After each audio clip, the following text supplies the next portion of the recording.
Home sweet home. Home sweet home.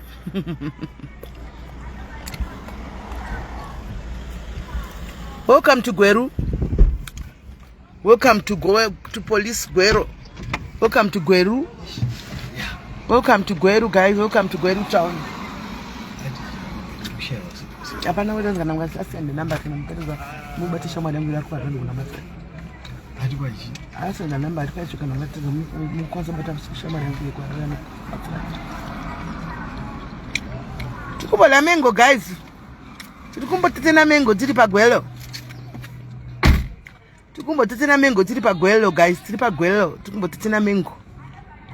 Utezena mengo tiri pa Gwelo. Happy New Year, guys. Happy New Year, guys. How are you? Murise, guys. Mbote gai vanu kumukuru, guys. Take out kumukuru. Wasala tujaira. Seni, guys. Ndakata staka mtao ndiye Gweru. Kana.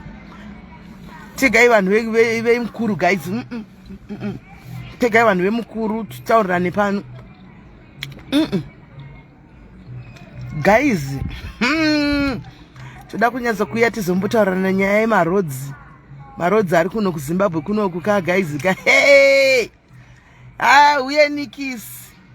Vene venyika vakati vari kuvaka nyika yayo vachiondongora futi ere nyika yaondomoka sikana. Nyika yaondomoka. Ndiri kuGweru nyika yaondomoka, guys. Tichazonyazoitaura. But guys, tarachoka pamberi pama ina ndakatositaka, guys. Vanhu vemukuru vate gay, guys. We are not happy nemukuru zvairi kuita, guys. We are not happy nemukuru. Azakaja mingu tiripiko mingu zangu. Ndotonesa garadzo wena dzandokutenga. Ndanatenga kurengi kwa komba iko. Anatenga kurengi kwa komba $1 chimtunduru chemengo.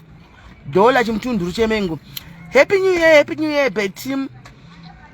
Aiwa Juliet zvamangwana sizvo takataurana izvozvo. Atinambourana kuti mangwana we agreed kuti on the 1st of the month the money automatically goes into the account. Right? Because haisi mari yekuti ndinofanira kuenda nokollecta kuoffice kwavo. Handiona kana kuti ndinofanira nokollecta kune any Mukuru branch. No. Imari yedu isusu. Kune mari yavanisa paside yavanoti reserved money zaya. Handimuzati Mukuru noti ikasvika limit ye 25,000 pamwedzi. Ani munozviziva ukasvika limit 25,000 pamwedzi vanobva vavhara imwe mari voibata voisa panonzi reserved. Handika kana vaibata vaisa panonzi reserved, automatically musi wa1 mari iyo inopinda muaccount imomo. Zvino iwe unenge wakaronga zvinhu zvako wakati akandoka mari kangu kefiyo kudzokera South Africa zvana ndakaita ini kamari kangu kefiyo ndakaseka kuti reserved aiwa musi wa1 kanobva kadini kanobva kapinda. Hanimona ndodira chi petrol dzokera kumba mari dololo hakuna. Mari dololo hakuna. Saka dedzai vanhu vemukuru, because Mukuru is slowly becoming a scam. Mukuru, you are slowly becoming a scam, and we are going to expose you. Don't do that. Don't do that, vanhu Mukuru services. Don't do that. Remember, you've got competitors. Vana Mama Man, Hello Paisa, and stuff. We support you. We supported you from day one. But now, Jamakuita Sirijo. Imara ine wanzi bengi rakavarwa. Saka bengi rakavarwa inoshanda standard bank. Imi, are you telling me you can never standard bank right now? Utore mari pa ATM. Ukaenda ku standard bank, it's a holiday today, but if you go to standard bank panze pa ATM machine, you go and get your money there. Animona. You go and get your money. So jotanzi bengi rakazovharwa bengi rakazodini. Hey vanotoshana. No, that's nonsense. The money is supposed to be in people's account, especially the reserved deeds. Hanimona automatically, because haisi mari yekuti ndambono isanyira kumukuru. Haisi mari yekuti ndambono isanyira kumukuru. No. Imari yagara itori mu account mangu. Chava kungoivhurira yopinda mu account. Hazvitombodi bengi izvo. Unotora ndichika Julius. Saka why takudzwa nevamu kuti anzi bengi rakazovharwa remukuru vanshanda standard bank varongotora maruko. Varongotora maruko. Here's my tia.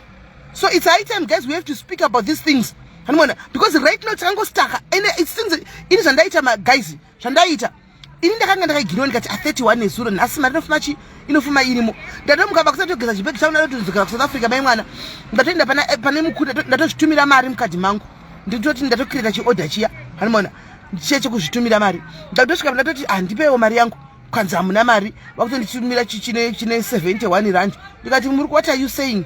71 rand yei andina 71 rand zvikanzi andozvitoripo kuzi baba vanawo they don't know much about that.